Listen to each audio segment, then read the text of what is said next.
ఏపీలోని ట్రిపుల్ ఐటీలో ప్రధానమైన నూజివీడు ట్రిపుల్ ఐటీలో విద్యార్థులు ఫుడ్ పాయిజన్ కు గురయ్యారు. గత 3 రోజులుగా ఇలా వరుసగా విద్యార్థులు అస్వస్థకు గురవుతూనే ఉన్నారు. దీంతో 3 రోజుల్లోనే మొత్తం 800 మందికి పైగా విద్యార్థులు ఆసుపత్రి పాలయ్యారు. దీంతో అసలు ఈ ట్రిపుల్ ఐటీలో ఏం జరుగుతుందనే చర్చ జరుగుతుంది. దీనిపై రాష్ట్ర ప్రభుత్వం కూడా స్పందించింది. ఏలూరు జిల్లాలో ఉన్న నూజివీడు ట్రిపుల్ ఐటీలో 3 రోజులుగా వందల సంఖ్యలో విద్యార్థులు అనారోగ్యం పాలవుతున్నారు. జ్వరం, కడుపు నొప్పి, వాంతులు, విరేచనాలతో బాధపడుతున్నారు. దీంతో వీరిలో పలువురిని ఆసుపత్రిలో చేర్చి చికిత్స అందిస్తున్నట్లు తెలుస్తుంది. ట్రిపుల్ ఐటీ మెస్లలో ఆహారం నాణ్యత సరిగ్గా లేకపోవడం వల్లే విద్యార్థులు ఇలా ఇబ్బందులు పడుతున్నట్లు సమాచారం. దీనిపై విచారణకు అధికారులు ఓ కమిటీని నియమించారు.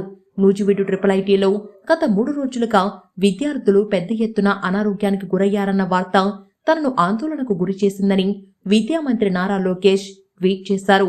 దీనిపై తక్షణమే స్పందించి విద్యార్థులకు మెరుగైన చికిత్స అందించాల్సిందిగా అధికారులను ఆదేశించినట్లు తెలిపారు.